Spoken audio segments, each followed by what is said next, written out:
ನಮಸ್ಕಾರ. ನಾನು ನಿಮ್ಮ ಆತ್ಮೀಯ ಸುನಿಲ್ ಗೋಲಾ, ಕರ್ನಾಟಕ ರಾಜ್ಯ ನಿರುದ್ಯೋಗಿ ದೈಹಿಕ ಶಿಕ್ಷಣ ಶಿಕ್ಷಕರ ಸಂಘದ ರಾಜ್ಯಾಧ್ಯಕ್ಷ. ಇಲ್ಲಿ ತನಕ ನನ್ನ ಈ ಬೃಂದಾವನ ಕ್ಲಾಸ್ ಯೂಟ್ಯೂಬ್ ಚಾನಲನ್ನು ಹಲವಾರು ವಿಡಿಯೋಗಳನ್ನು ಮಾಡಿದ್ದೇವೆ, ಹೋರಾಟದ ವಿಡಿಯೋಗಳನ್ನು ಮಾಡಿದ್ದೇವೆ. ಈಗ ಹೊಸದೊಂದು ವಿಡಿಯೋನು ನಾವು ಮಾಡೋಕ್ಕೆ ಬರ್ತಾ ಇದ್ದೀವಿ. ಏನಪ್ಪ ಅಂತಂದರೆ, ನೀವು ಮೊದಲ ಈ ವಿಡಿಯೋ ನೋಡೋದಕ್ಕಿಂತ ಮುಂಚಿತವಾಗಿ ಈ ಚಾನಲನ್ನು ಸಬ್ಸ್ಕ್ರೈಬ್ ಮಾಡಿರಿ, ಎಲ್ಲರಿಗೆ ಶೇರ್ ಮಾಡಿರಿ, ಹಾಗೆ ಬೆಲ್ ಬಟನನ್ನು ಒತ್ತುವುದನ್ನು ಮರಿಬೇಡ್ರಿ. ಇನ್ನು ಹೆಚ್ಚಿನ ವಿಡಿಯೋಗಳು ಮುಂದಿನ ದಿನಗಳಲ್ಲಿ ನಿಮಗೆ ಹೆಚ್ಚಿನ ಉಪಯುಕ್ತವಾಗಿರ್ತಕ್ಕಂಥ ವಿಡಿಯೋಗಳು ಬರ್ತಾ ಇರ್ತವೆ ಈ ನಮ್ಮ ಬೃಂದಾವನ ಕ್ಲಾಸ್ ಚಾನಲ್ನಲ್ಲಿ. ಅದಕ್ಕೋಸ್ಕರ ಎಲ್ಲರೂ ದಯವಿಟ್ಟು ಸಬ್ಸ್ಕ್ರೈಬ್ ಮಾಡಿರಿ. ಏನಪ್ಪ ಅಂತಂದರೆ, ಈಗ ರೈತರ ಮಕ್ಕಳಿಗೋಸ್ಕರವಾಗಿ 10 ತಿಂಗಳ ಉಚಿತ ತೋಟಗಾರಿಕೆಯ ತರಬೇತಿಯನ್ನು ಕರ್ನಾಟಕ ಸರ್ಕಾರ ಪ್ರತಿ ವರ್ಷ ಮಾಡ್ತಾ ಇದೆ, ಅದೇ ರೀತಿ ಇದೇ ವರ್ಷ ಕೂಡ ಕರ್ನಾಟಕ ಸರ್ಕಾರ ಉಚಿತ ತೋಟಗಾರಿಕೆ ತರಬೇತಿ ಕೊಡ್ತಾ ಇದೆ. ಅದಕ್ಕೋಸ್ಕರವಾಗಿ ತಾವೆಲ್ಲರೂ ರೈತರ ಮಕ್ಕಳಾಗಿರ್ಬೋದು, ಮತ್ತು ಎಲ್ಲ ಜಮೀನು ಯಾರ್ಯಾರಿದೆ ಅವರೆಲ್ಲ ಅವ್ರ ಮಕ್ಕಳಾಗಿರ್ಬೋದು, ಇದನ್ನು ಎಲ್ಲರೂ ಸದುಪಯೋಗ ಪಡ್ಕೊಳ್ಬೇಕು. ಯಾಕಪ್ಪ ಅಂತಂದರೆ, ಈ ತೋಟಗಾರಿಕೆ ತರಬೇತಿ ಮುಗಿಸುವುದರಿಂದ ಏನಾಗ್ತದಪ್ಪ ಅಂತಂದ್ರೆ, ಮುಂದಿನ ದಿನಗಳಲ್ಲಿ ಒಂದು ಉದ್ಯೋಗದ ಅವಕಾಶ ಇದರಲ್ಲಿ ಅತಿ ಹೆಚ್ಚು ಉಂಟು. ಯಾಕಪ್ಪ ಅಂತಂದ್ರೆ, ಅದಕ್ಕೋಸ್ಕರವಾಗಿ ತೋಟಗಾರಿಕೆ ತರಬೇತಿ ಪಡೆದವರಿಗೆ ಉದ್ಯೋಗ ಅವಕಾಶದಲ್ಲಿ ಹೆಚ್ಚಿನ ಒಂದು ಅವಕಾಶ ಸಿಗ್ತದೆ. KPSCಯಿಂದ ಮುಂಬರುವ ದಿನಗಳಲ್ಲಿ ತೋಟಗಾರಿಕೆ ತರಬೇತಿ ಮುಗಿಸಿರ್ತಾರಲ್ಲ, ಆ KPSCಯಿಂದ ಹುದ್ದೆಗಳನ್ನು ತುಂಬ್ತಾರ. 10 ತಿಂಗಳಿನ ತರಬೇತಿ ಆಗಿರ್ತದೆ. ಜೊತೆಗೆ PUC ಮುಗ್ದಿರಬೇಕು, SLC ಮ್ಯಾಗೆ ಇದು ಕೋರ್ಸ್ ಇದೆ, ಜೊತೆಗೆ PUC ಮುಗ್ದಿರಬೇಕು, ಈ ತೋಟಗಾರಿಕೆ ಟ್ರೈನಿಂಗ್ ಮುಗ್ದಿರಬೇಕು.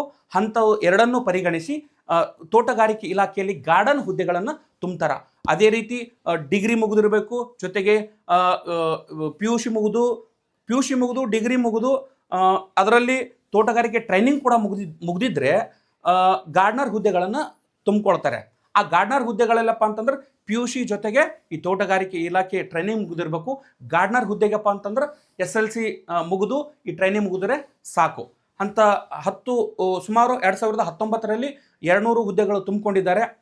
ಅದರಲ್ಲಿ 200 ಹುದ್ದೆಗಳು ಕೂಡ ಭರ್ತಿಯಾಗಿದ್ದು ಕರ್ನಾಟಕ ರಾಜ್ಯದಲ್ಲಿ ಗಾರ್ಡನರ್ ಕೆಲಸ ಮಾಡ್ತಿದ್ದಾರೆ. ಇನ್ನೂ ಕೂಡ ಹಲವಾರು ಹುದ್ದೆಗಳು ಇದರಲ್ಲಿ ಖಾಲಿ ಇವೆ. ಮುಂದಿನ ದಿನಗಳಲ್ಲಿ ತುಂಬ್ತಾರೆಂಬ ಭರವಸೆ ಇದೆ. ಅದಕ್ಕೋಸ್ಕರವಾಗಿ ತಾವೆಲ್ಲರೂ ಇದರ ಸದುಪಯೋಗ ಪಡೆದುಕೊಳ್ಳಬೇಕು. ಇದು ತೋಟಗಾರಿಕೆ ಇಲಾಖೆಯಲ್ಲಿ ಟ್ರೈನಿಂಗ್ 10 ತಿಂಗಳಿರುತ್ತೆ. ಸುಮಾರು ಕರ್ನಾಟಕ ರಾಜ್ಯದಲ್ಲಿ 11 ಟ್ರೈನಿಂಗ್ ಸೆಂಟರ್ಗಳಿದೆ. ಯಾವ್ಯಾವ ಇದ್ದಾವೆ, ಎಲ್ಲೆಲ್ಲಿದ್ದಾವೆ, ಅರ್ಜಿ ಯಾವಾಗ, ಸುವಿಸ್ತಾರವಾಗಿ ಈ ವಿಡಿಯೋದಲ್ಲಿ ನಾನು ನಿಮಗೆ ತಿಳಿಸ್ಕೊಡ್ತೀನಿ. ದಯವಿಟ್ಟು ತಾವೆಲ್ಲರೂ ಈ ವಿಡಿಯೋನು ಪ್ರತಿಯೊಬ್ಬರಿಗೂ ಶೇರ್ ಮಾಡಿ. ಯಾಕಪ್ಪ ಅಂತಂದರೆ, ಪ್ರತಿಯೊಬ್ಬರು ಇದರದ್ದು ಅನುಕೂಲ ಪಡೆದುಕೊಳ್ಳಿ ಅಂತೇಳಿ ನಾನು ಈ ಸಂದರ್ಭದಲ್ಲಿ ಹೇಳ್ತೀನಿ. ಯಾಕಪ್ಪ ಅಂತಂದರೆ, ಈ ಧಾರವಾಡ ಮತ್ತು ಬಿಜಾಪುರ ಅವ್ರವ್ರ ಜಿಲ್ಲೆಗಳಲ್ಲಿ CET ಓದ್ತಾ ಇದ್ದಾರೆ, ಆ ಹುಡುಗರಿಗೂ ಕೂಡ ಅನುಕೂಲ ಆಗುತ್ತೆ. SSLCಯಲ್ಲಿ ಹೆಚ್ಚಿನ ಅಂಕ ಪಡೆದವರಿಗೆ ಇದು ಒಂದು ಸದುಪಯೋಗ. ಯಾಕಪ್ಪ ಅಂತಂದರೆ, 18 ವಯಸ್ಸು ಆಗಿರ್ಬೇಕು. ಇದಕ್ಕೆ 18ಕ್ಕಿಂತ ಒಳಗಡೆ ಇರುವ ವಿದ್ಯಾರ್ಥಿಗಳಿಗೆ ಇದು ಬರುವುದಿಲ್ಲ.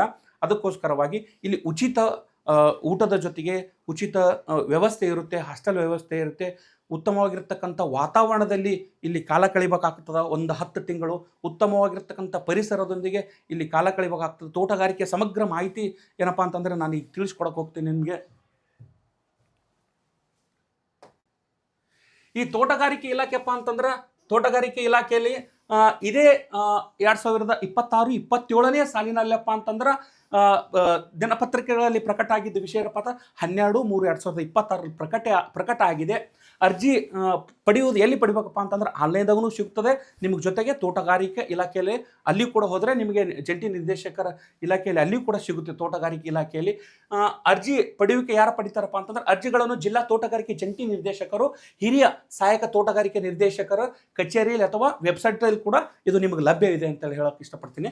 ನೆಕ್ಸ್ಟ್ ಅಪ್ಪ ಅಂತ ಅರ್ಜಿ ನಾನು ಬೃಂದಾವನ ಯೂಟ್ಯೂಬ್ ಕ್ಲಾಸ್ ಅಲ್ಲಿ ಯೂಟ್ಯೂಬಲ್ಲಿ ಕೂಡ ನಾನು ಇದನ್ನು PDF ಟೆಲಿಗ್ರಾಮ್ ಚಾನಲ್ ಇದೆ ಬೃಂದಾವನ ಕ್ಲಾಸ್ ಅಂತೇಳಿ, ಅಲ್ಲಿ ಕೂಡ ನಾನು ನಿಮಗೆ ಇದನ್ನು PDF ಹಾಕ್ತೀನಿ. ಅಲ್ಲಿ ಕೂಡ ಡೌನ್ಲೋಡ್ ಮಾಡಿಕೊಂಡು ನಿಮ್ಮ ಸಂಬಂಧಪಟ್ಟಂತಹ ತೋಟಗಾರಿಕೆ ಇಲಾಖೆಗೆ ನೀವು ಕೊಡ್ಬೋದು. ಬೃಂದಾವನ ಕ್ಲಾಸ್ ಟೆಲಿಗ್ರಾಮ್ ಚಾನಲಲ್ಲಿ ಕೂಡ ಇದು ಲಭ್ಯ ಇರುತ್ತೆ PDF.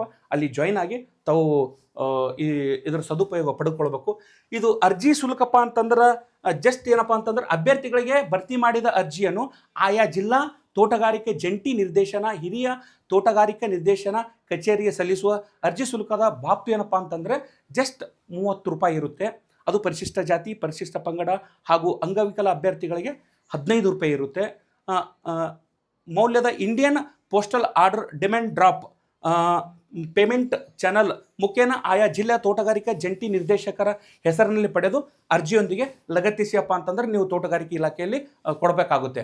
ನಂತರಪ್ಪ ಅಂತಂದ್ರೆ ಅರ್ಜಿ ಸ್ವೀಕರಿಸುವ ಕೊನೆಯ ದಿನಾಂಕ ಯಾವಾಗಪ್ಪ ಅಂತಂದ್ರೆ ಕೊನೆಯ ದಿನಾಂಕ ಮುಂದಿನ ತಿಂಗಳು 15ನೇ ತಾರೀಕು 2026 ಸಾಯಂಕಾಲ 5:30 ಗಂಟೆವರೆಗೂ ತೋಟಗಾರಿಕೆ ಇಲಾಖೆಯಲ್ಲಿ ನಿಮ್ಮ ಅರ್ಜಿಗಳನ್ನು ಸ್ವೀಕರಿಸ್ತಾರೆ. ನಿಮ್ಮ ತೋಟಗಾರಿಕೆ ಯಾವ್ಯಾವ ಟ್ರೈನಿಂಗ್ ಸೆಂಟರ್ ನಿಮಗೆ ತಿಳಿಸ್ತೀನಿ ನಾನು. ಸಂದರ್ಶನ ಮಾಡುವ ದಿನಾಂಕ ನಿಮ್ಗೆ ಇದು ಸಂದರ್ಶನ ಮಾಡ್ತಾರೆ. ಸಂದರ್ಶನದಲ್ಲಿ ಕೆಲವು ನಾನು ಏನು ಹೇಳ್ತೀನಿ ಪ್ರಶ್ನೆಗಳನ್ನು ಅಷ್ಟನ್ನು ನೋಡಿಕೊಂಡ್ರೆ ಸಾಕು. ನೀವು ಏನು ಹೇಳ್ತಾರಪ್ಪ ಸಂದರ್ಶನ ದಿನಾಂಕಪ್ಪ ಅಂತಂದ್ರೆ 23/4/2026 ಮುಂದಿನ ತಿಂಗಳು 23ನೇ ತಾರೀಕು ಸಂದರ್ಶನ ಇರುತ್ತೆ. ನಿಮ್ಗೆ ಅರ್ಜಿ ಹಾಕುವುದು 15 ತಾರೀಕು, ಸಂದರ್ಶನ ಇರುವುದು 23 ತಾರೀಕು. ನೆಕ್ಸ್ಟ್ ಅದೇ ತಿಂಗಳು ಮುಂದಿನ ತಿಂಗಳು 27ನೇ ತಾರೀಕು ನಿಮ್ಮ ಅಂತಿಮ ಆಯ್ಕೆ ಪಟ್ಟಿ ಬಿಡ್ತಾರೆ. ಅಂತಿಮ ಆಯ್ಕೆ ಪಟ್ಟಿ ಯಾವ ಆಧಾರ ಮೇಲೆ ಬಿಡ್ತಾರಪ್ಪ ಅಂತಂದ್ರೆ ನಿಮ್ಮ ಸಂದರ್ಶನ ಒಂದು ತೊಗೊಂಡಿರ್ತಾರಲ್ಲ ಅಲ್ಲಿ ಏನು ಮಾರ್ಕ್ಸನ್ನು ಕೌಂಟ್ ಮಾಡೋದಿಲ್ಲ ಅವರು. ಯಾಕಪ್ಪ ಅಂದ್ರೆ ಮೆರಿಟ್ ಲಿಸ್ಟ್ ಮೇಲೆ ನಿಮ್ಮ ಆಯ್ಕೆ ಪಟ್ಟಿ ಬಿಡ್ತಾರೆ. ಪರಿಶಿಷ್ಟ ಜಾತಿ, ಪರಿಶಿಷ್ಟ ಪಂಗಡ ಮತ್ತು ಹಲವಾರು ಮೀಸಲಾತಿಗಳನ್ನು ನೋಡಿಕೊಂಡು ಅಲ್ಲಿ ನಿಮ್ಮನ್ನು ಕನ್ಸಿಡರ್ ಮಾಡಿ ನಿಮ್ಮ SLC ಅಂಕಪಟ್ಟಿಯಲ್ಲಿ ಎಷ್ಟು ಮಾರ್ಕ್ಸ್ ತೊಗೊಂಡಿದ್ದಾರೋ ಅತಿ ಹೈಯೆಸ್ಟ್ ಯಾವ ಕಾಸ್ಟ್ನಾಗ ಯಾರ್ಯಾರು ಜಾಸ್ತಿ ತೊಗೊಂಡಿದ್ದಾರೋ ಅಂಥ ಅಭ್ಯರ್ಥಿಗಳನ್ನು ಇಲ್ಲಿ ಕನ್ಸಿಡರ್ ಮಾಡ್ತಾರೆ. ಅದನ್ನು ಲಿಸ್ಟ್ ಬಿಡ್ತಾರೆ. ನಂತರವಾಗಿ ಏನಪ್ಪ ಅಂತಂದ್ರೆ ಇದು ಕೊನೆ ಅರ್ಜಿಯಪ್ಪ ಅಂತಂದ್ರೆ ನೆಕ್ಸ್ಟ್ ಅಪ್ಪ ಅಂತಂದ್ರೆ ಇಲ್ಲಿ ದಿನಾಂಕಪ್ಪ ಅಂತಂದ್ರೆ ಒಂದು ನಿಮಿಷ ಆಯ್ಕೆಯಾದ ಅಭ್ಯರ್ಥಿಗಳ ಪಟ್ಟಿಗಪ್ಪ ಅಂತಂದ್ರೆ 29/4/2026 ಕೊನೆ ಪಟ್ಟಿ ಆಗ್ತದೆ. ನೆಕ್ಸ್ಟ್ ಅಭ್ಯರ್ಥಿಗಳ ಅರ್ಹತೆ ಏನಾಗಿರ್ಬೇಕಪ್ಪ ಅಂತಂದ್ರೆ ಜಸ್ಟ್ SLC ಮುಗಿದ್ರೆ ಸಾಕು. ಇದಕ್ಕೆ SLC ಮುಗಿದ್ರೆ ಸಾಕು.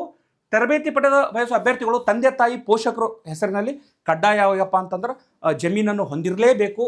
ಅದಕ್ಕೋಸ್ಕರವಾಗಿ ಅಂಥ ಅಭ್ಯರ್ಥಿಗಳಿಗೆ ಇದು ಅಪ್ಲೈ ಆಗ್ತದೆ. ಕಡ್ಡಾಯವಾಗಿ ಜಮೀನು ಹೊಂದಿರಲೇಬೇಕು. ನಿಮ್ಮ ಚಿಕ್ಕಪ್ಪ ಅವ್ರದ್ದು ಕೂಡ ಇರುತ್ತೆ. ಒಂದು ಸಾರಿ ಚಿಕ್ಕಪ್ಪ ಅವ್ರದ್ದು ಒಂದು ಮತ್ತು ನಿಮ್ಮ ರಿಲೇಷನ್ದಾಗ ಯಾರಾದರೂ ಹೊಲ ಇದ್ದರೆ ಅಂಥವ್ರು ಕೂಡ ಅಪ್ಲೈ ಆಗುವ ಚಾನ್ಸಸ್ ಇರುತ್ತೆ. ಒಂದು ಸಾರಿ ತೋಟಗಾರಿಕೆ ಇಲಾಖೆ ನಿರ್ದೇಶನ ಅವ್ರಿಗೆ ಭೇಟಿ ಆಗ್ರಿ. ಬಟ್ ಅರ್ಜಿಯಲ್ಲಿ ಮಾತ್ರಪ್ಪ ಅಂತಂದ್ರೆ ತಂದೆ ತಾಯಿ ಪೋಷಕರು ಅಂದರೆ ಎಲ್ಲರೂ ಬಂದರು ಪೋಷಕರು ಕಡ್ಡಾಯವಾಗಿ ಜಮೀನು ಹೊಂದಿರಬೇಕು, ಸ್ವಂತ ಸಾಗುವಳಿ ಮಾಡುತ್ತಿರಬೇಕು. ಅಂಥವ್ರಿಗಪ್ಪ ಅಂತಂದ್ರೆ ಇದು ಕಡ್ಡಾಯವಾಗಿರ್ತದೆ. ಇದು ಮಾಜಿ ಸೈನಿಕರು ಪ್ರವೇಶ ಪಡೆಯಲು ಇಚ್ಛಿಸಿದರೆ ಮೇಲೆ ತಿಳಿಸಿದ ವಿವರಗಳೊಂದಿಗೆ ಈ ದಾಖಲೆಯಾದ ಒಂದು ಇದನ್ನು ಅವರು ID ಕಾರ್ಡು, ಸರ್ವಿಸ್ ಕಾರ್ಡು, IDದು ಕಾರ್ಡುಗಳು, ಮಿಲಿಟ್ರಿದು ಕಾರ್ಡುಗಳು ಇರ್ತಾವೆ. ಅಂಥ ಕಾರ್ಡನ್ನು ಹಚ್ಚಿ ಆ ಅರ್ಜಿಯೊಂದಿಗೆ ಲಗತ್ತಿಸಬೇಕಾಗ್ತದೆ. ತರಬೇತಿ ಅವಧಿ ಏನಪ್ಪ ಅಂತಂದರೆ ಸುಮಾರು 10 ತಿಂಗಳಿರುತ್ತದೆ. 2ನೇ ತಾರೀಕು ಪ್ರಾರಂಭವಾಗ್ತದೆ 5ನೇ ತಿಂಗಳಲ್ಲಿ. 2ನೇ ತಾರೀಕು ಪ್ರಾರಂಭವಾಗಿ 2026ರಲ್ಲಿ ನೆಕ್ಸ್ಟ್ 28/2/2027 ಕೊನೆಗೊಳ್ಳುತ್ತದೆ ನಿಮ್ಮ ಟ್ರೈನಿಂಗ್ ಅವಧಿ. 10 ತಿಂಗಳ ತರಬೇತಿ ನೀಡಲಾಗ್ತದೆ. ಆಯಾ ತರಬೇತಿಗಳಲ್ಲಿಪ್ಪ ಅಂತಂದ್ರೆ ನೀಡುವ 2026-27ನ ಸಾಲಿನಲ್ಲಿ ತೋಟಗಾರಿಕೆ ಸಮಗ್ರ ಒಂದು ತರಬೇತಿ ಕೊಡ್ತಾರೆ ನಿಮ್ಗೆ. ಆ ತರಬೇತಿ ನಂತರವಾಗಿ ನಿಮಗೆ KPSC ಕಡೆಯಿಂದ ಗಾರ್ಡ್ನರ್ ಹುದ್ದೆಗಳು, ತೋಟಗಾರಿಕೆ ಇಲಾಖೆ ಕಡೆಯಿಂದ ಗಾರ್ಡ್ನರ್ ಹುದ್ದೆಗಳು ಮತ್ತು ಭರ್ತಿ ಆಗ್ತವೆ. ಅದಕ್ಕೋಸ್ಕರವಾಗಿ HA ಕೂಡ ಅಲ್ಲಿ ಕನ್ಸಿಡರ್ HA ಹಾರ್ಟಿಕಲ್ಚರ್ ಅಸಿಸ್ಟೆಂಟ್ ಅಂತೇಳಿ ಪೋಸ್ಟ್ ಇದೆ, ಅಲ್ಲಿ ಕೂಡ ಕನ್ಸಿಡರ್ ಮಾಡ್ತಾರೆ. ಇದನ್ನು ಮುಗಿಸ್ದವರಿಗೆ ಮುಂದೆ ಒಂದು ಜಾಬ್ ಅಪಾರ್ಚುನಿಟಿ ತುಂಬ ಇದೆ. ಅದಕ್ಕೋಸ್ಕರವಾಗಿ ಇಲ್ಲಿ ವಯೋಮಿತಿ ಏನಪ್ಪ ಅಂತಂದ್ರೆ ಕನಿಷ್ಠ 18 ವಯಸ್ಸು ಕಂಪ್ಲೀಟ್ ಆಗಿರಬೇಕು. ಒಂದು ದಿನ ಕೂಡ ಕಡಿಮೆ ಆದರೂ ಕೂಡ ಸಂದರ್ಶನದಲ್ಲಿ ತೆಗೆದುಬಿಡ್ತಾರೆ. ನೀವು ಎಂದು ಬೇರೆ ಹಚ್ಚಿದ್ರೆ ಅದನ್ನು ತಪ್ಪು ಯಾರು ಮಾಡಬೇಡ್ರಿ. 18 ವಯಸ್ಸು ಆಗಿದ್ದರೆ ಮಾತ್ರ ನೀವು ಇದು ಮಾಡಿರಿ. ಪರಿಶಿಷ್ಟ ಜಾತಿ, ಪರಿಶಿಷ್ಟ ಪಂಗಡ ಹಾಗೂ ಅಂಗವಿಕಲರಿಗೆ ಕನಿಷ್ಠ 18 ವರ್ಷದಿಂದ 33 ವರ್ಷ ತುಂಬಿರಬೇಕು. ನೆಕ್ಸ್ಟ್ ಮಾಜಿ ಸೈನಿಕರು 33ರಿಂದ 65 ವರ್ಷ ಅವರಿಗೆ ದೇಶಕ್ಕೋಸ್ಕರ ಅವರು ಶ್ರಮಿಸಿರ್ತಾರೆ. ಅವರಿಗೆ ಒಂದು ಅವಕಾಶ ಎಲ್ಲ ರಂಗಗಳಲ್ಲಿ ಕೊಡಬೇಕು. ನೆಕ್ಸ್ಟ್ ಕನಿಷ್ಠ 18 ವರ್ಷ ಮತ್ತು ಗರಿಷ್ಠ 30 ವರ್ಷ GMದವರಿಗೆ, OBCದವರಿಗೆ ಇದು. ನಂತರ ಆಯ್ಕೆ ಸಮಿತಿ ಪ್ರತಿ ಜಿಲ್ಲೆಯಲ್ಲಿ ಆಯಾ ಜಿಲ್ಲಾ ತೋಟಗಾರಿಕಾ ಜಂಟಿ ನಿರ್ದೇಶಕರು ಆಯ್ಕೆ ಸಮಿತಿ ಅಧ್ಯಕ್ಷರಾಗಿರ್ತಾರೆ. ಆಯ್ಕೆ ಸಮಿತಿ ಅವರೇ ಮಾಡ್ತಾರೆ, ಆಯ್ಕೆ ಮಾಡೋದು ಅವರೇ ಮಾಡ್ತಾರೆ. ಅವರು ಸಂದರ್ಶನ ಮಾಡ್ತಾರೆ. ಅಲ್ಲಿ ಲಿಸ್ಟ್ ಯಾರು ಹೈಯೆಸ್ಟ್ ಮಾರ್ಕ್ಸ್ ತೊಗೊಂಡಿರ್ತಾರೆ ಅಂಥವ್ರು ಮಾತ್ರ ಆಯ್ಕೆ ಮಾಡ್ತಾರೆ. ನಿಮ್ಮ ಡಾಕ್ಯುಮೆಂಟ್ನೇನೋ ಒಂದು ಸ್ವಲ್ಪ ಡೇಟ್ ಏನಾಗಿರ್ತಾವೆ ಅದನ್ನು ಮಾಸ್ ಕಾರ್ಡ್ ಆಗಲಿ, ನಿಮ್ಮ ಆಧಾರ್ ಕಾರ್ಡ್ ಆಗಲಿ, ಅವು ಯಾವೇನೋ ಡಾಕ್ಯುಮೆಂಟ್ ಇರ್ತಾವೆ ಡೀಟೇಲ್ಸ್ ಎಲ್ಲ ಇಲ್ಲಿದೆ. ಮುಂದಿನ ಒಂದು ಸ್ಲೈಡಲ್ಲಿ ತೋರಿಸ್ತೇನೆ ನಿಮ್ಗೆ ನಾನು ಎಲ್ಲ ಸುವಿಸ್ತರವಾಗಿ. ನಂತರವಾಗಪ್ಪ ಅಂತಂದ್ರೆ ಈ 10 ತಿಂಗಳು ಏನಿರ್ತದೆ ಟ್ರೈನಿಂಗಲ್ಲಿ ತಾವು ಅತ್ಯಂತ ಸುರಕ್ಷಿತವಾಗಿ ಅಲ್ಲಿ ನಿಮಗೆ ಎಲ್ಲ ರೀತಿಯಿಂದ ವ್ಯವಸ್ಥೆ ಇರುತ್ತೆ, ಇರುವುದಕ್ಕೆ ಊಟದ್ದು ಎಲ್ಲ ರೀತಿ. ಈ ಜೊತೆಗೆ ನಿಮಗೆ ಸ್ಟೈಪಂಡು ಕೂಡ 1750 ರೂಪಾಯಿ ಸ್ಟೈಪಂಡು ಕೂಡ ನಿಮಗೆ ಇರುತ್ತೆ. ಅದಕ್ಕೋಸ್ಕರವಾಗಿ ಅರ್ಜಿಯಪ್ಪ ಅಂತಂದ್ರೆ 10 ತಿಂಗಳ ತೋಟಗಾರಿಕೆ ತರಬೇತಿ ಅರ್ಜಿಯನ್ನು ಜಿಲ್ಲೆಯ ಹಿರಿಯ ಸಹಾಯಕ ತೋಟಗಾರಿಕಾ ನಿರ್ದೇಶನವರ ಕಚೇರಿಯಲ್ಲಿ ಅಥವಾ ಇಲಾಖೆಯ ವೆಬ್ಸೈಟ್ನಲ್ಲಿ ಇದೆ. ಇದು ಅಲ್ಲಿ ಕೂಡ ಡೌನ್ಲೋಡ್ ಮಾಡ್ಕೋಬೋದು. ನಾನು ಬೃಂದಾವನ ಕ್ಲಾಸ್ ಟೆಲಿಗ್ರಾಮ್ ಚಾನಲ್ ಕೂಡ ಹಾಕ್ತೀನಿ ನಿಮಗೆ, ಅಲ್ಲಿಯೂ ಕೂಡ ತೊಗೊಳ್ಬೋದು. ನೆಕ್ಸ್ಟ್ ಅರ್ಜಿ ಶುಲ್ಕ ಎಷ್ಟಪ್ಪ ಅಂತಂದರೆ ಅಭ್ಯರ್ಥಿಗಳು ಮಾಡಿದ ಅರ್ಜಿಗಳಲ್ಲಿ ಕ್ರಮ ಸಂಖ್ಯೆ ಸಿ ಯಲ್ಲಿ ತಿಳಿಸಿರ್ತಕ್ಕಂಥ ಅರ್ಜಿ ಶುಲ್ಕ ನಿಮಗೆ ಹೇಳಿದ್ದೀನಿ 15 ರೂಪಾಯಿ ಮತ್ತು 30 ರೂಪಾಯಿ ಇರುತ್ತೆ ಅರ್ಜಿ ಶುಲ್ಕ ಡಿಮಾಂಡ್ ಡ್ರಾಪಲ್ಲಿ. ನೆಕ್ಸ್ಟ್ ಅಪ್ಪ ಅಂತಂದ್ರೆ ಕರಾರು ಪತ್ರ ಏನಿರುತ್ತಪ್ಪ ಅಂತಂದ್ರೆ ಇಲ್ಲಿ ಕರಾರು ಅವರು ಅಲ್ಲಿ ನಾವು ಹೋಗಿ ಟ್ರೈನಿಂಗ್ ತೊಗೊಂಡು ವಿದ್ಯಾರ್ಥಿಗಳಿಗೆ ಏನಾಗ್ತದಪ್ಪ ಅಲ್ಲಿನ ಅಚಾತುರ್ಯ ಏನೂ ಮಾಡಬಾರ್ದು, ಗ್ಲಾಸ್ ಹೊಡಿಬಾರ್ದು, ಅಂಥವು ಅಲ್ಲಿ ಇದು ಟೈಲ್ಸ್ ಹೊಡಿಬಾರ್ದು, ಅಲ್ಲಿರ್ತಕ್ಕಂಥ ಆಸ್ತಿ ಪಾಸ್ತಿಗಳ ಹಾನಿ ಮಾಡಬಾರ್ದು ಅಂತೇಳಿ ಆ ಥರ ಒಂದು ಕರಾರು ಪತ್ರ ಇರ್ತದೆ. ಅಲ್ಲಿ ಒಂದು 100 ರೂಪಾಯಿ ಒಂದು ಸ್ಟಾಂಪ್ ಪೇಪರನ್ನು ತೊಗೊಳ್ತಾರೆ ಅಲ್ಲಿ ನಿಮಗೆ. ಅದಕ್ಕೋಸ್ಕರವಾಗಿ ಅದನ್ನು ಸ್ಟಾಂಪ್ ಪೇಪರ್ ತೊಗೊಳ್ತಾರೆ. ನೆಕ್ಸ್ಟ್ ಅಪ್ಪ ಅಂತಂದ್ರೆ ಮೂಲ ಪ್ರತಿಗಳ ಭದ್ರತವಾಗಿ ಮೂಲ ಪ್ರತಿಗಳು ನಿಮಗೆ ಇಟ್ಕೋತಾರೆ ಅಲ್ಲಿ. ಮತ್ತು ನಿಮಗೆ ಒಂದಿಷ್ಟು ದಿನಗಳ ನಿಮಗೆ ಏನಾದರೂ ಜಾಬಿಂದ ಏನಾದರೂ ಅವಶ್ಯಕತೆ ಇದ್ದರೆ ಇಮಿಡಿಯೇಟ್ಲಿ ನಿಮಗೆ ಪ್ರೊವೈಡ್ ಮಾಡಿಬಿಡ್ತಾರೆ, ಕೊಟ್ಟು ಬಿಡ್ತಾರೆ.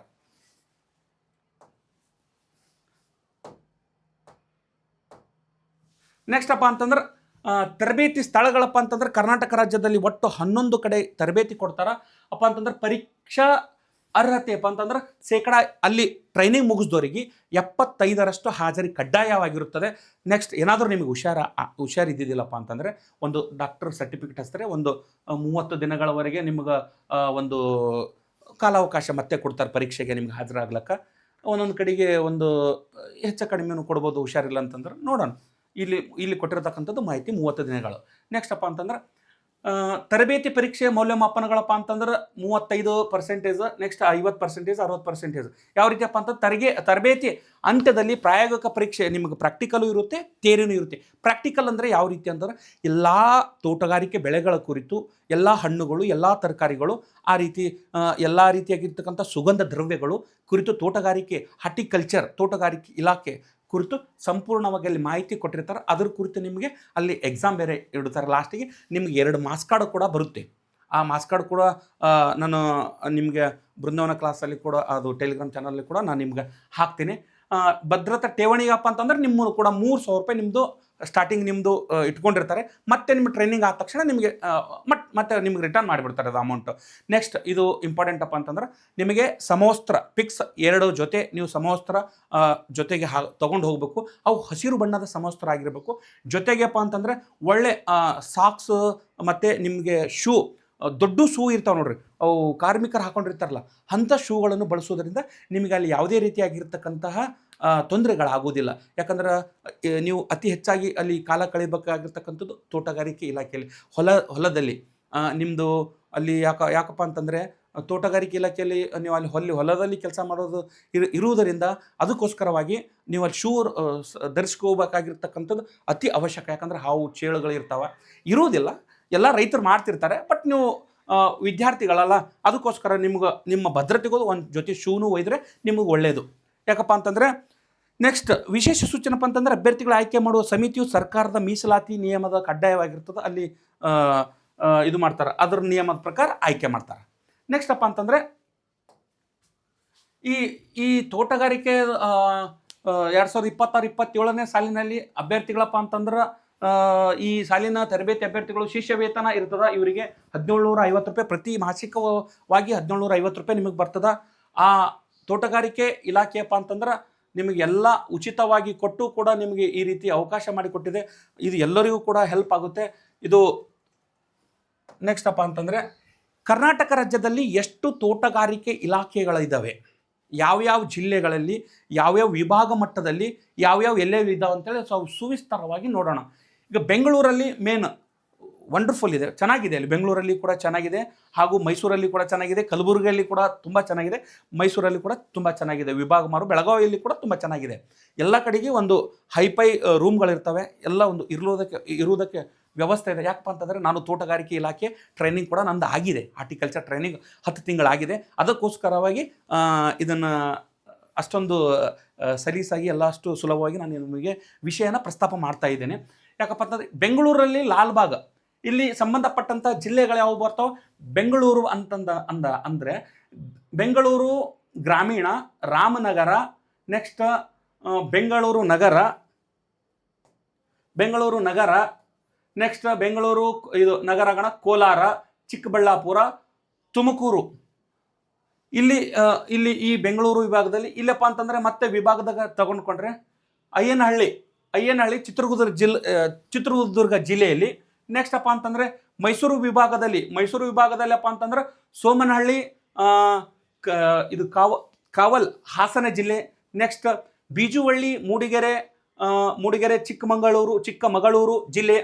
ನೆಕ್ಸ್ಟ್ ಚಿಕ್ಕಮಗಳೂರು, ದಕ್ಷಿಣ ಕನ್ನಡ, ಉಡುಪಿ, ಮಂಡ್ಯ, ಕೊಡಗು, ಹಾಸನ ಇಲ್ಲಿ ಈ ಭಾಗದಾಗ ಬರ್ತದ. ನೆಕ್ಸ್ಟ್ ಅಪ್ಪ ಅಂತಂದ್ರೆ ಟೋಟಲ್ ಬೆಳಗಾವಿ, ಹೊಸೂರು, ಸಿದ್ದಾಪುರ, ಉತ್ತರ ಕನ್ನಡ. ಈ ಉತ್ತರ ಕನ್ನಡ ಮತ್ತು ಶಿವಮೊಗ್ಗ ಜಿಲ್ಲೆದವರು ಅಲ್ಲಿ ಆ ಇಲಾಖೆಗೆ ಭೇಟಿಯಾಗಿ ಅಲ್ಲಿ ಟ್ರೈನಿಂಗ್ ಕೊಡ್ತಾರೆ. ನೆಕ್ಸ್ಟ್ ಕಲಬುರಗಿಯಪ್ಪ ಅಂತಂದ್ರೆ ಕಲಬುರಗಿ ವಿಭಾಗಕ್ಕೆ ಬಂದರೆ ಈ ವಿಭಾಗದಲ್ಲಿ ಮಾಲವಿ, ವಿಜಯನಗರ ಜಿಲ್ಲೆ, ಇಲ್ಲಿ ಬಳ್ಳಾರಿ ಮತ್ತು ವಿಜಯನಗರ ಸಂಬಂಧಪಡುತ್ತದೆ. ನೆಕ್ಸ್ಟ್ ಕಲಬುರಗಿ ಜಿಲ್ಲೆ, ಚಂದ್ರಂಪಳ್ಳಿ, ಕಲಬುರಗಿ ಜಿಲ್ಲೆ. ಇದಕ್ಕೆ ಬೀದರ್, ಕಲಬುರಗಿ, ಯಾದಗಿರಿ ಇವೇನು ಡಾಟಾ ಏನದಾವಲ್ಲ, ಈ ಡಾಟಾನಪ್ಪ ಅಂತಂದ್ರೆ ಯಾವ್ಯಾವ ಜಿಲ್ಲೆಯಿಂದ ಎಷ್ಟು ಅಭ್ಯರ್ಥಿಗಳನ್ನು ಆಯ್ಕೆ ಮಾಡ್ತಾರೆ. ನಿಮಗೆ ಒಂದು ಎಕ್ಸಾಂಪಲ್ ಕೊಡ್ತೀನಿ. ಈಗ ಎಲ್ಲನೂ ನೀವು ಇದು PDF ಹಾಕಿರ್ತೀನಿ, ನೋಡ್ಕೊಂಬಿಡ್ರಿ.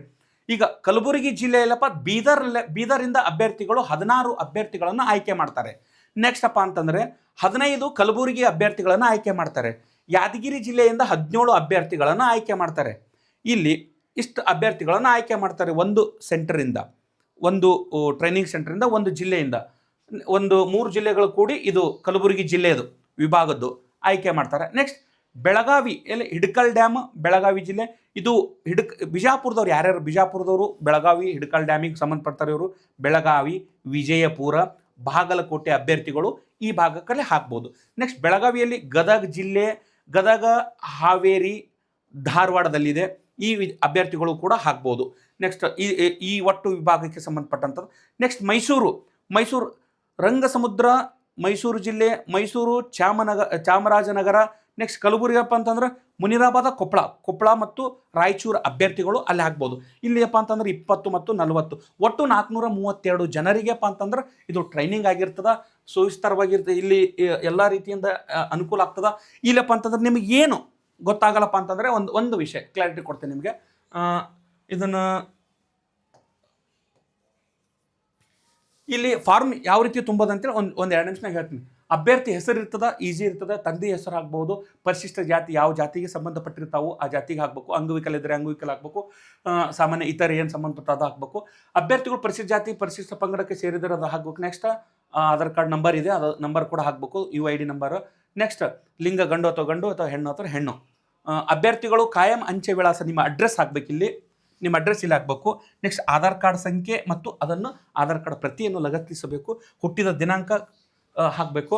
ನೆಕ್ಸ್ಟ್ ಅಪ್ಪ ಅಂತಂದ್ರೆ SLC ಮಾರ್ಕ್ಸ್ ಕಾರ್ಡ್ ಕಡ್ಡಾಯವಾಗಿ ಹಚ್ಚಲೇಬೇಕು. ಅಭ್ಯರ್ಥಿಗಳು ತೆರಡದ SLC ಅಂಕಪಟ್ಟಿ ಒಟ್ಟು ಅಂಕಗಳು, ತೇರ್ಗಡೆಯಾದ ಪಡೆದ ಅಂಕಗಳು ಹಚ್ಚಬೇಕು. ನೆಕ್ಸ್ಟ್ ಅಪ್ಪ ಅಂತಂದ್ರೆ ಅಭ್ಯರ್ಥಿಗಳು ತಂದೆ ತಾಯಿ ಪೋಷಕರು ಜಮೀನು, ನಿಮ್ದು ಎಷ್ಟು ಎಕರೆ ಜಮೀನಿದೆ ಅದನ್ನು ಕೂಡ ಇದರಲ್ಲಿ ಇದು ಮಾಡಬೇಕು. ಎಷ್ಟು ಮೆನ್ಷನ್ ಮಾಡಬೇಕು, ಎಷ್ಟು ಎಕರೆ ಇದೆ ಆ ಪಾಣಿ ಕೂಡ ಹಚ್ಚಬೇಕು. ನೆಕ್ಸ್ಟ್ ಅಪ್ಪ ಅಂತಂದರೆ ಇಲ್ಲಪ್ಪ ಅಂತಂದ್ರೆ ಅಭ್ಯರ್ಥಿಗಳ ಉದ್ದೇಶ, ಇದು ಯಾವ ಉದ್ದೇಶಕ್ಕೋಸ್ಕರ ಅಂತೇಳಿ ನಿಮಗೆ ತುಂಬಿದಾಗ ಕೆಲವೊಬ್ಬರಿಗೆ ಗೊಂದಲ ಆಗ್ತದೆ. ಅಲ್ಲಿ ಏನು ತುಂಬಬೇಕಪ್ಪ ಅಂತಂದ್ರೆ ನಾವು ನಮ್ಮ ಜಮೀನಿನಲ್ಲಿ ತೋಟಗಾರಿಕೆ ಇಲಾಖೆಯ ಎಲ್ಲ ಬೆಳೆಗಳು ಅಭಿವೃದ್ಧಿ ಮಾಡುವ ಕುರಿತು ಹಾಗೂ ತೋಟಗಾರಿಕೆ ಇಲಾಖೆಯ ಸಂಪೂರ್ಣ ಒಂದು ಮಾಹಿತಿ ಪಡೆದು ನಮ್ಮ ತೋಟಗಾರಿಕೆ ಇಲಾಖೆಯಲ್ಲಿ ನಾವು ಅದನ್ನು ಅಭಿರುಚಿ ಹೊಂದಿ ತೋಟಗಾರಿಕೆ ಇಲಾಖೆಯನ್ನು ಸಮೃದ್ಧಿಗೊಳಿಸಿ ಅದನ್ನು ಇಂಪ್ರೂವ್ ಮಾಡುವ ಸಲುವಾಗಿ ಅಂತೇಳಿ ಒಂದು ಶಾರ್ಟ್ ಇದರಲ್ಲಿ ಬರೀಬೇಕು. ತೋಟಗಾರಿಕೆ ಬೆಳೆಗಳನ್ನು ಅಭಿವೃದ್ಧಿ ಪಡಿಸುವ ಕುರಿತು ಅಂದ್ರೂ ನಡೆಯುತ್ತೆ. ಅಲ್ಲಿ ಸಂದರ್ಶನದಾಗ ಕೇಳ್ತಾರೆ, ನೀನು ಯಾವುದಕ್ಕೋಸ್ಕರ ನೀನು ತೋಟಗಾರಿಕೆ ಸೇರ್ತಾ ಇದೆ ಅಂತೇಳಿ ಸಂದರ್ಶನದಾಗ ಇದು ಮಸ್ಟ್ ಕ್ವಶನ್. ಅಲ್ಲಿ ತಾವು ಉತ್ತರ, ತೋಟಗಾರಿಕೆ ಬೆಳೆಗಳಲ್ಲಿ ನಿಮಗೆ ಅಲ್ಲಿ ಎಲ್ಲ ಥರದ ಹಣ್ಣುಗಳು, ಸುಗಂಧ ದ್ರವ್ಯಗಳು ಮತ್ತು ಎಲ್ಲ ಥರದ ತರಕಾರಿಗಳು ಬರ್ತಾವ. ಆ ತರಕಾರಿ ಎಲ್ಲ ಥರದ ತರಕಾರಿ, ಹಣ್ಣುಗಳು ಮತ್ತು ಸುಗಂಧ ದ್ರವ್ಯಗಳು ನಮ್ಮ ಜಮೀನಲ್ಲಿ ನಾವು ಇಂಪ್ರೂವ್ ಮಾಡೋದಕ್ಕೆ ಹಾಗೂ ಇದನ್ನು ನಾವು ಬೆಳೆದು ಉತ್ತಮವಾಗಿರ್ತಕ್ಕಂಥ ಒಂದು ರೈತರಿಗೆ ಏನಪ್ಪ ಅಂತಂದ್ರೆ ಹೆಚ್ಚಿನವಾಗಿರ್ತಕ್ಕಂಥ ಲಾಭ ಗಳಿಸಲಕ್ಕಂತ ಹೇಳಿಕೆ ನೀವು ಸಂದರ್ಶನದಲ್ಲಿ ಹೇಳಬೇಕು. ಇದು ಮೋಸ್ಟ್ ಇಂಪಾರ್ಟೆಂಟ್. ಇಲ್ಲಿ ಅದೇನು ಕೇಳ್ತಾರೆ, ನಿಮ್ಮ ಸಿಗ್ನೇಚರ್ ಇರುತ್ತೆ, ಪೋಷಕರ ಸಿಗ್ನೇಚರ್ ಇರುತ್ತೆ, ಯಾರಾದರೂ ಇಬ್ಬರು ಸಾಕ್ಷಿದಾರ, ನಿಮ್ಮ ಊರಲ್ಲಿ ಯಾರಾದರೂ ಇಬ್ಬರು ಸಾಕ್ಷಿದಾರ ಸಹಿ ಮಾಡಿಸಿಕೆ ಕೊಟ್ಬಿಡೋಕೆ ನಿಮ್ಮ ಅಕ್ಕಪಕ್ಕದವ್ರು, ಮನೆದವ್ರು ಆದರೂ ನಿಮ್ಮ ಸ್ನೇಹಿತರು ಯಾರಾದರೂ ಸಹಿ ಕೊಟ್ಟು ಬಿಡೋಕು. ನೆಕ್ಸ್ಟ್ ಅಪ್ಪ ಅಂತಂದ್ರೆ ಅರ್ಜಿ ವೆಬ್ಸೈಟ್ನಲ್ಲಿ ಸಿಗ್ತದೆ. 10 ಹಲವಾರು ವಿಷಯಗಳು ಇದ್ರೊಳಗೆ ಅದಾವ. ನೆಕ್ಸ್ಟ್ ಇದನ್ನು ನೋಡ್ಕೋಬೋದು ನೀವು. ತಾವು ಶಿಷ್ಯ ವೇತನ ಇರ್ತದೆ. ಶಿಷ್ಯ ವೇತನ 1750 ರೂಪಾಯಿ ಇರ್ತದೆ ಶಿಷ್ಯ ವೇತನ. ನೆಕ್ಸ್ಟ್ ಅಪ್ಪ ಅಂತಂದರೆ ಅಭ್ಯರ್ಥಿಗಳಪ್ಪ ಅಂತಂದ್ರೆ ಇಲ್ಲೇ ವೈದ್ಯಕೀಯ ಒಂದು ವ್ಯವಸ್ಥೆ ಕೂಡ ನಿಮ್ಗೆ ಸಣ್ಣ ಪುಟ್ಟ ಮಾಡ್ತಿರ್ತಾರೆ. ಇದರಿಂದ 10 ಹಲವಾರುವಾಗಿರ್ತಕ್ಕಂತಹ ಲಾಭ ಇದೆ. ಅದಕ್ಕೋಸ್ಕರ ತೋಟಗಾರಿಕೆ ಇಲಾಖೆಯಲ್ಲಿ ಅದು ತಹಶೀಲ್ದಾರ್ ಕಡೆಯಿಂದ ನಿಮ್ಮದು ತಲಾಟಿ ಕಡೆಯಿಂದ ಒಂದು ಸಿಗ್ನೇಚರ್ ಕೂಡ ಇರುತ್ತೆ. ಅದನ್ನು ಸಿಗ್ನೇಚರ್ ಮಾಡಿ ಇಮಿಡಿಯೇಟ್ಲಿ ಎಷ್ಟು ಬೇಗ ನೀವು ಕೊಡೋಕ್ಕೆ ಸಾಧ್ಯ ಆಗ್ತದೆ ಅದನ್ನು ನೀವು ಒಂದು ಕೊಡಬೇಕಾಗತ್ತ. ಇದು ಸ್ವಯಂ ಘೋಷಣೆ ಪತ್ರ ಅಂತೇಳಿ ಒಂದಿರ್ತದೆ. ಇದನ್ನೆಲ್ಲ ರೀತಿಯಿಂದ ಅದ ಹೆಸರು ಅದ ಇಲ್ಲೇನಿರಲ್ಲ. ಜಾಸ್ತಿ ಪಿನ್ ಕೋಡ್ ಹೋಬಳಿ ಯಾವ ತಾಲೂಕು ಬರ್ತದೆ, ಯಾವ ಜಿಲ್ಲಾ ಬರ್ತದೆ, ಪೋಷಕರದಿದೆ ಸೇಮ್ ಇಲ್ಲಿರುತ್ತೆ. ನೆಕ್ಸ್ಟ್ ಅಪ್ಪ ಅಂತಂದರೆ ನಿಮಗಪ್ಪ ತಂದೆ ಹೆಸರಿನಲ್ಲಿ, ತಾಯಿ ಹೆಸರಿನಲ್ಲಿ, ಪೋಷಕರ ಹೆಸರಲ್ಲಿ ಜಮೀನು ಎಷ್ಟೆಷ್ಟಿದೆ ಅದನ್ನು ಕುರಿತಿರ್ತದೆ. ನೆಕ್ಸ್ಟ್ ಜಿಲ್ಲಾ, ನಿಮ್ಮ ಗ್ರಾಮ ಲೆಕ್ಕಾಧಿಕಾರಿಗಳು ಸಹಿ ಇರ್ತದೆ. ಈ ಪೇಜಲ್ಲಿ ನಿಮ್ಮ ಗ್ರಾಮ ಲೆಕ್ಕಾಧಿಕಾರಿಗಳು ಇದನ್ನು ತುಂಬುತ್ತಾರ. ನೀವೇನು ತುಂಬಾಡ್ರಿ, ಅವರೇ ತುಂಬಿ ಕೊಡ್ತಾರ. ನಿಮ್ಗೆ ಗೊತ್ತಾಗ್ಲಿಲ್ಲಪ್ಪ ಅಂದ್ರೆ ಅವ್ರು ತುಂಬಿ ಸಿಗ್ನೇಚರ್ ಮಾಡಿ ಕೊಡ್ತಾರೆ. ಇದು ಕೂಡ ನೀವು ಅದು ಅರ್ಜಿ ಜೊತೆಗೆ ಫಿಕ್ಸ್ ಇರಲೇಬೇಕು. ಉತ್ತಮವಾಗಿರ್ತಕ್ಕಂಥ ಮಾಹಿತಿ ಇದು ಅರ್ಜಿ ಇರ್ತದೆ. ನಿಮ್ಗಪ್ಪ ಅಂತಂದ್ರೆ ಮುಂದಿನ ಒಂದು ಸುವಿಸ್ತಾರವಾಗಿ ತಿಳಿಸ್ಲಿಕ್ಕೆ ನಾನು ಪ್ರಯತ್ನ ಪಡ್ತೀನಿ. ನೆಕ್ಸ್ಟ್ ಅಪ್ಪ ಅಂತಂದರೆ ಇಲ್ಲಿವರೆಗೂ ಸುವಿಸ್ತಾರವಾಗಿಯಪ್ಪ ಅಂತಂದ್ರೆ ತೋಟಗಾರಿಕೆ ಯಾವ ರೀತಿ ಅರ್ಜಿ ಕರಿಬೇಕು, ಯಾವ ದಿನ ಹಾಕ್ಬೇಕು ಅಪ್ಲಿಕೇಶನ್ ಅಂತೇಳಿ ನಿಮ್ಗೆ ತಿಳಿಸ್ಕೊಟ್ಟಿದ್ದೀನಿ. 10 ಹಲವಾರು ಮಾಹಿತಿಯೊಂದಿಗೆ ನಾನು ಮತ್ತೆ ನಿಮ್ಮ ಮುಂದೆ ಬರ್ತೀನಿ. ಮುಂದಿನ ದಿನಗಳಲ್ಲಿ ನೇಮಕಾತಿ ಯಾವ ರೀತಿ ಆಗುತ್ತೆ, ಯಾವ ಇಲ್ಲ, ಇದರಿಂದ ಕಟ್ಟಿಟ್ಟ ಬುತ್ತಿ ಜಾಬು. ಅದಕ್ಕೋಸ್ಕರವಾಗಿ ಈ ಅವಕಾಶವನ್ನು ಯಾರೂ ಮಿಸ್ ಮಾಡ್ಕೊಳ್ಬೇಡ್ರಿ.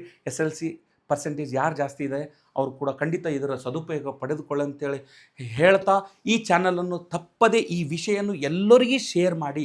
ದಯವಿಟ್ಟು ಎಲ್ಲರಿಗೆ ಶೇರ್ ಮಾಡಿ. ಬಡವ್ರ ಮಕ್ಕಳಿಗೆ ಎಲ್ಲರಿಗೂ ಶೇರ್ ಮಾಡಿರಿ. ದಯವಿಟ್ಟು ಎಲ್ಲರೂ ಒಂದು ಇದರ ಸದುಪಯೋಗ ಪಡೆದುಕೊಳ್ಬೇಕು. ಯಾಕಪ್ಪ ಅಂತಂದರೆ ಈ ತೋಟಗಾರಿಕೆ ನಾನು ಟ್ರೈನಿಂಗ್ ತೊಗೋಬೇಕಂದ್ರೆ 3 ಸಾರಿ ತುಂಬ ಕಷ್ಟಪಟ್ಟಿದ್ದೀನಿ. 3 ಸಾರಿ ಕೂಡ ನಂದು ಆಗಿಲ್ಲ. 3ನೇ ಸಾರಿಗೆ ನಂದು ಆಯಿತು. ಅದರಲ್ಲಪ್ಪ ಅಂತಂದ್ರೆ ನನಗೆ SLC ಮುಗಿದ್ಮೇಲೆ ಇದು ನಂದು ಡಿಗ್ರಿ ಎಲ್ಲ ಆಗಿತ್ತು. 3 ಸಾರಿ ನಾನು ಪ್ರಯತ್ನ ಪಟ್ಟೆ. ಯಾವುದೇ ರೀತಿ ಪ್ರಯತ್ನ ಆಗಿಲ್ಲ. ಇಲ್ಲಿ ರಿಕಮೆಂಡ್ ಯಾವುದೂ ಏನೂ ನಡೆಯಂಗಿಲ್ಲ. ಯಾವುದು MLA ಹೇಳೋದು, MP ಹೇಳೋದು ಯಾರೂ ನಡೆಯಂಗಿಲ್ಲ. ಯಾಕಪ್ಪ ಅಂತಂದರೆ ಅಲ್ಲಿ ಏನಪ್ಪ ಅಂತಂದರೆ ನಿಮ್ಮ SLC ಅಂಕಪಟ್ಟಿಯಲ್ಲಿ ನೀವು ಎಷ್ಟು ಅಂಕಗಳು ಪಡೆದಿರ್ತೀರ ಅದ್ರ ಮ್ಯಾಗ ಲಿಸ್ಟ್ ಮಾಡ್ತಾರೆ ವಿನಃ MLA MP ಯಾರ್ದು ರಿಕಮೆಂಡ್ ನಡೆಯಂಗಿಲ್ಲ. ಒಂದು ವೇಳೆ ನಿಮ್ಗೆ ಒಂದೇ ಲಿಸ್ಟ್ ಬಿಡ್ತಾರೆ, 2ನೇ ಲಿಸ್ಟ್ ಬಿಡ್ತಾರೆ, 2 ಲಿಸ್ಟ್ ಬಿಡ್ತಾರೆ. ಯಾರಾದರೂ ಬಿಟ್ಟು ಹೋದರೆ ಅಂಥವ್ರಿಗೆ ಅವರು ಕೆಳಗೆ ಯಾರಿರ್ತಾರೆ ಅಂಥ ಅಭ್ಯರ್ಥಿಗಳನ್ನು ತೊಗೋತಾರೆ. 2 ಲಿಸ್ಟು ಕೂಡ ಮಾಡಿದ ಉದಾಹರಣೆಗಳಿದ್ದಾವೆ. 10 ಹಲವಾರು ಮೀಸಲಾತಿಗಳನ್ನು ಒಳಗೊಂಡಂತೆ ಇದನ್ನು ಕರೀತಾರೆ.